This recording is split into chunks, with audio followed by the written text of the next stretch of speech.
Peledakan pesawat Pan Am pada tahun 1988 di atas Lockerbie, Skotlandia membuat 270 orang meninggal dunia. Pelaku yang berkebangsaan Libya dihukum atas peristiwa itu dan akhirnya pemimpin negara tersebut Muammar Gaddafi mengakui tanggung jawab Libya atas kejahatan tersebut. Anehnya, hampir 4 tahun kemudian setelah bencana Lockerbie, Libya mengalami bencana penerbangan terburuk dalam sejarah penerbangannya, yaitu tanggal 22 Desember 1992 pada penerbangan 1103 dari Benina ke Tripoli yang tiba-tiba jatuh dan menewaskan seluruh 159 orang di dalamnya. Kedua bencana tersebut secara resmi dijelaskan dengan cara yang sangat berbeda. Lockerbie dianggap sebagai tindakan ancaman yang disponsori sebuah negara, sedangkan hilangnya penerbangan 1103 diduga merupakan kecelakaan. Namun beberapa orang melihat adanya hubungan antara kedua bencana tersebut. Keduanya terjadi pada tanggal yang hampir mirip, nomor penerbangan yang juga hampir mirip, dan banyak yang melihat adanya motif di antara dua kasus tersebut. Lantas apa yang menimpa penerbangan 1103? Selamat datang di channel Tamara Delf. Kita take off ke kronologi.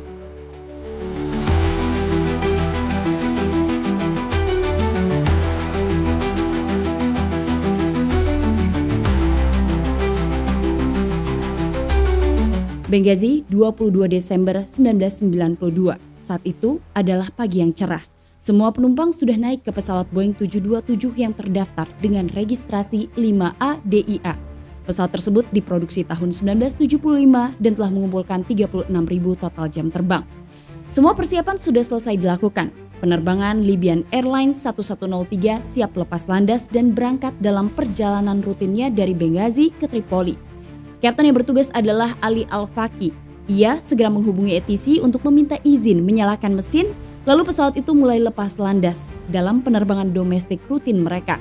Saat pesawat mendekati waypoint Garus, pilot menghubungi ATC Benghazi untuk melaporkan bahwa mereka berada di ketinggian 28.000 kaki. Lalu informasi dari pilot itu dikonfirmasi oleh ATC. Setelah itu kapten sempat mengatakan selamat tinggal kepada ATC Benghazi. Pilot lalu merubah frekuensi radio untuk berkomunikasi dengan ATC Tripoli. ATC Benghazi tidak pernah menyangka bahwa kalimat yang disampaikan oleh pilot 1103 adalah perpisahan terakhir mereka. Penerbangan 1103 normal dan juga lancar. Pesawat Boeing 727 itu siap untuk mendarat di Tripoli. Pesawat kemudian turun ke ketinggian 3.000 kaki dan pesawat semakin dekat dengan bandara. Lalu penerbangan 1103 itu diminta oleh ATC untuk mengelilingi bandara selama 5 menit sebagai sebuah prosedur biasa untuk pendaratan saat bandara disibukkan dengan beberapa pesawat di sekitar wilayah udara maupun di runway. Ketika itu penerbangan 1103 mengikuti instruksi dari ATC. Waktu berlalu, namun di tempat lain ketika ATC Benghazi mengira bahwa penerbangan 1103 seharusnya sudah touchdown, ATC Benghazi justru menerima panggilan telepon dengan pertanyaan yang aneh. Saat itu seseorang berbicara melalui telepon dan bertanya kepada ATC, berapa total penumpang pada penerbangan 1103? ATC Benghazi bingung, namun mereka segera menjawab 157 orang dan bertanya ada apa? Ternyata seseorang yang menghubungi ATC Benghazi adalah petugas ATC Tripoli yang kemudian mengatakan penerbangan 1103 mengalami kecelakaan. Saat itu pihak ATC Tripoli mengatakan sekitar pukul 8:07 semua komunikasi dengan penerbangan 1103 terputus. Tidak ada lagi komunikasi. Pencarian segera dilakukan dan ternyata upaya pencarian itu tidak membutuhkan waktu yang lama. Penerbangan 1103 dikonfirmasi jatuh 13 km dari bandara. Maka ambulans segera pergi ke lokasi kecelakaan. Segera setelah tim evakuasi dan tim medis ada di lokasi kecelakaan, mereka menemukan semua penumpang berada di reruntuhan pesawat, namun mustahil untuk diidentifikasi karena semuanya dalam kondisi meninggal dunia. Diperkirakan 6 menit sebelum mendarat, bencana telah terjadi. Pesawat itu diketahui jatuh 1.000 meter dalam 30 detik.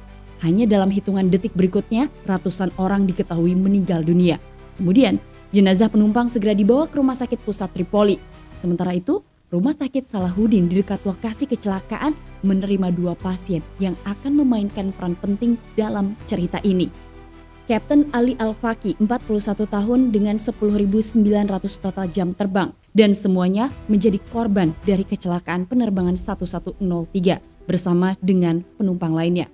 Segera setelah ratusan orang menjadi korban, pemakaman massal dilakukan karena mustahil untuk membedakan jenazah.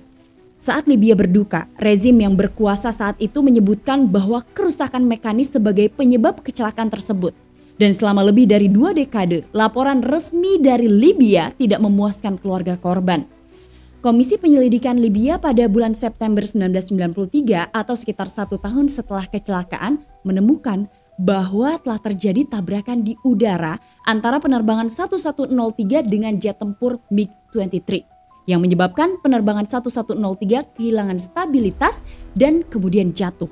Namun mereka tidak mempublikasikan penemuan itu, melainkan tetap berpegang pada cerita suku cadang yang rusak. Dan selama 2 dekade itu, keluarga korban dibiarkan dalam kegelapan.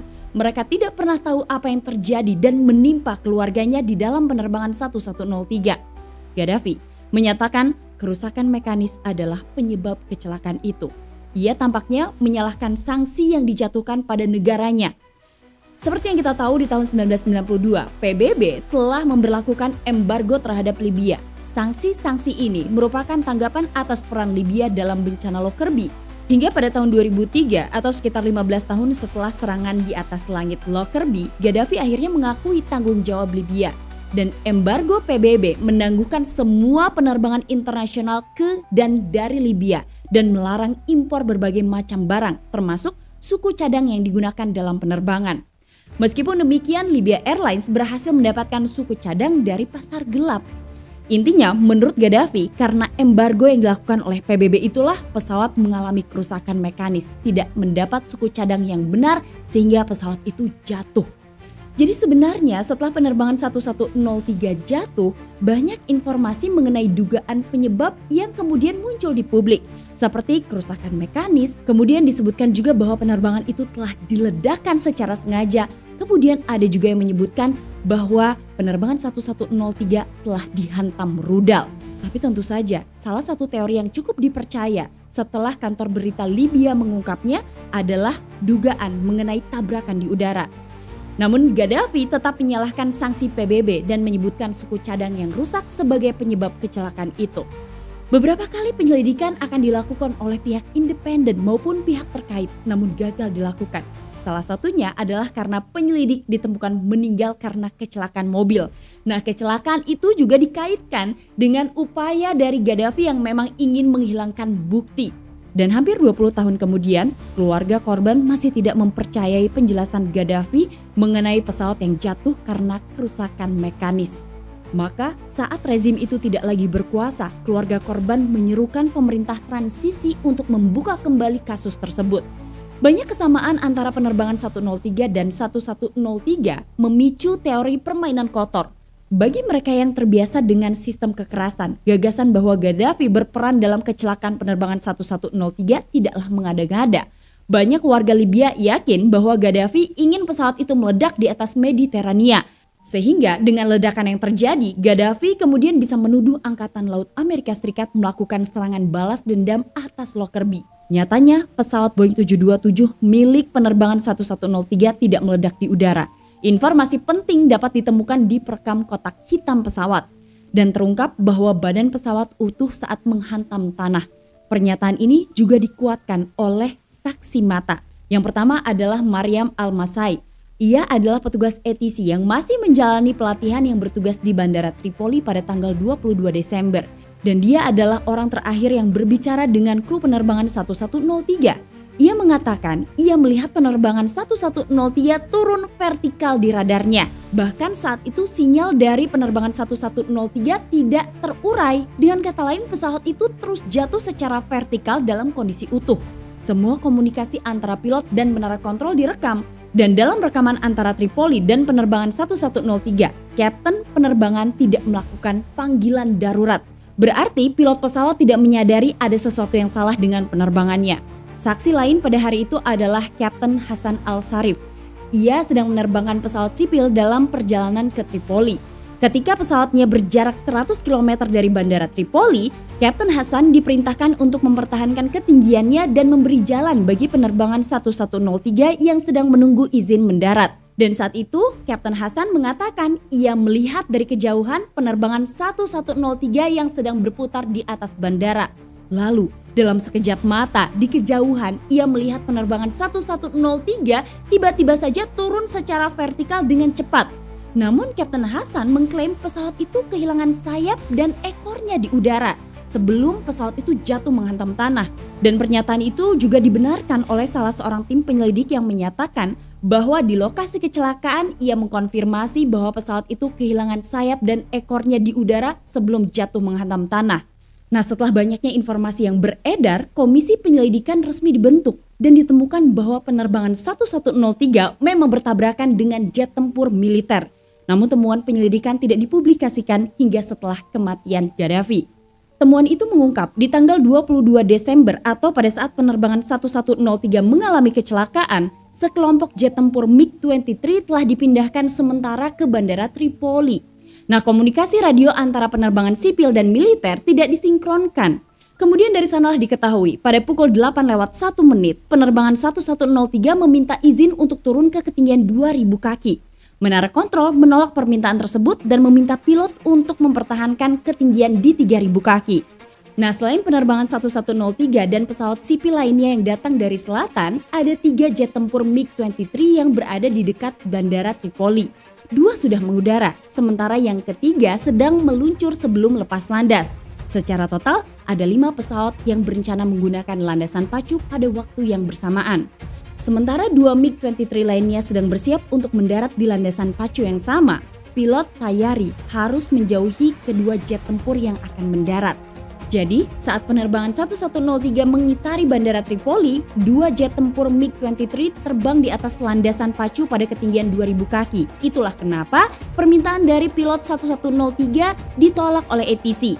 Ketiga jet tempur militer itu kemudian diberi izin untuk lepas landas di utara bandara, tepat di zona larangan terbang. Jadi, pilot MiG-23 harus terbang ke selatan, bergerak berlawanan arah dengan penerbangan 1103.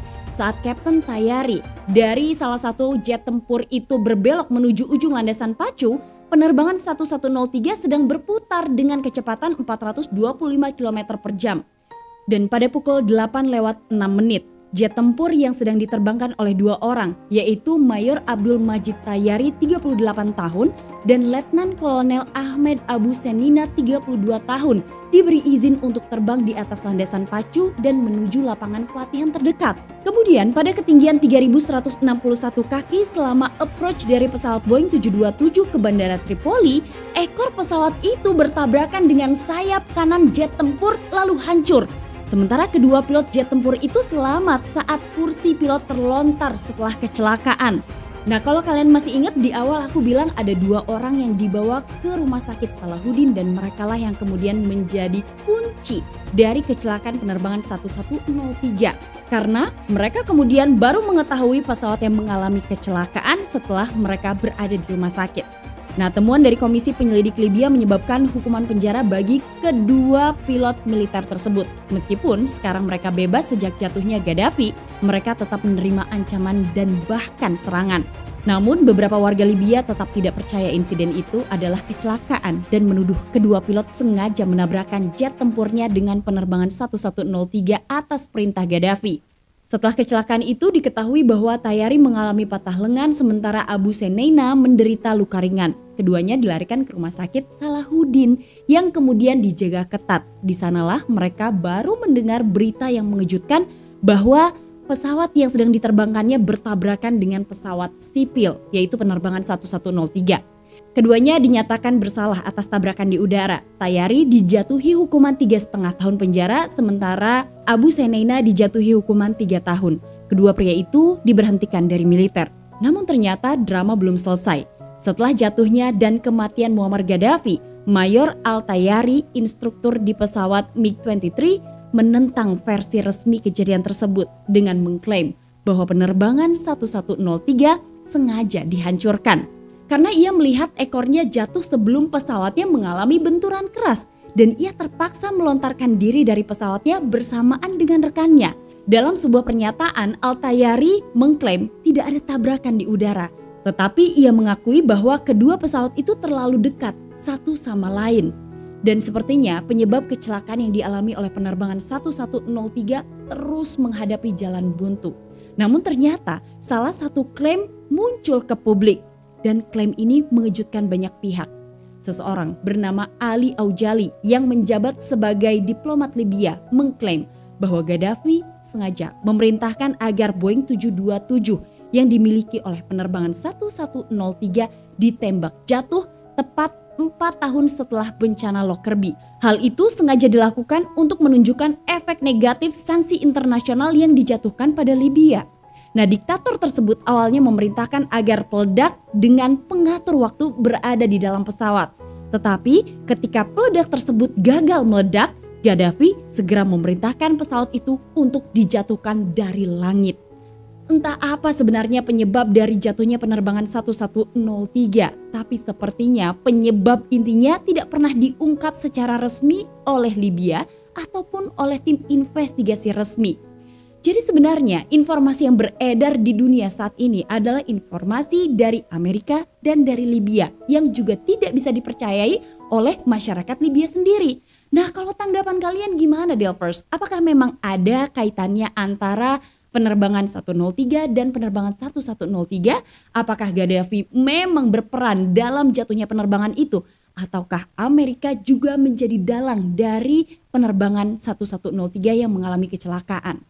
Delvers, kalau aku mengembalikan lagi sama kalian percaya versi mana? Kalian boleh banget bantuin aku untuk komen di kolom komentar. Menurut kalian kenapa penerbangan itu bisa jatuh ya? Terima kasih kalian sudah nonton. Kalau kalian mau menambahkan informasi lain, kalian boleh banget tulis di kolom komentar dan kita diskusi nanti di sana. Sampai ketemu lagi. Assalamualaikum warahmatullahi wabarakatuh.